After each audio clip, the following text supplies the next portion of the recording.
724, Kevin Miller in the morning, 580 KIDO. Tea Party Bob with us, taking your calls about the legislative session. Of course, other issues, national and local. Tea Party Bob, the publisher of the Gem State Patriot. By the way, I want to thank him for always promoting this program in his publication. We do appreciate that.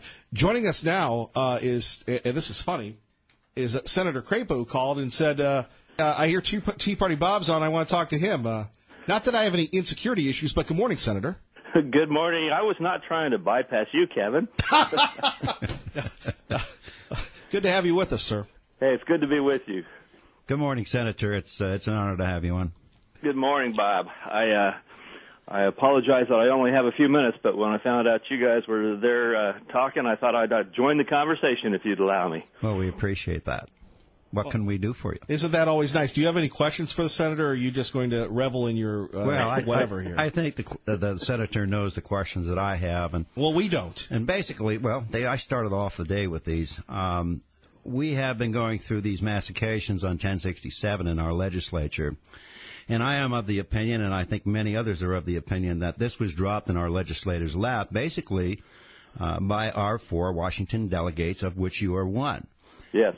And what I'm trying to say is that they have been beating up on these 9 people who actually did their job. They actually brought something forward that was important, that meant something. And I've read some of your pieces about this, and I think you pretty much agree. Yes. It's time, basically, to get off these people's backs. They did something good, not something bad, and it's time for the media to leave them alone. Is there a question here? I think that's a good. I'm a The professional. question. Do I agree or not?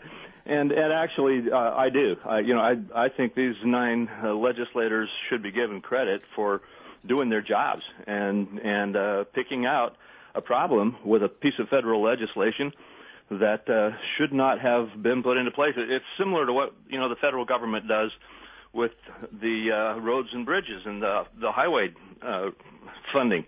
It makes the states follow certain federal rules and laws that it doesn't have to for that highway assistance. And in this case, it's the same kind of thing. And we had some good legislators who identified that, stood up for it, and frankly helped get to a good resolution. And I want to be one of those voices that says they should be credited for doing a job well. Well, I appreciate you coming on and talking about that. Nobody has been backing them up. They've just been beating them up. I'm not so sure the legislation as it's written now, having gone through it for the past couple of days, is really going to secure our databases and make us comfortable with foreign agreements and when it comes to judicial process. But it's a little better than it was when we first saw it. Yeah. It really needs some more modification. Whether they're going to do that or not, I'm just not sure, because they're in a hurry to get it through. Yeah, and on that, frankly, I don't have as much information as you do. I haven't read the legislation in detail, the new legislation in great detail, but the fact that they needed to get this fixed and do it right, and not to let the federal government coerce the state of Idaho, or to let federal law coerce the state of Idaho, is something commendable.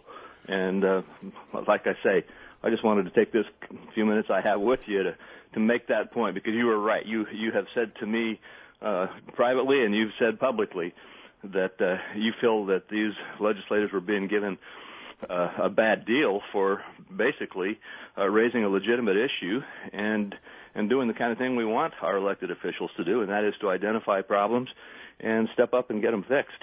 Well, Senator, I know you've got to run, but we appreciate you calling in.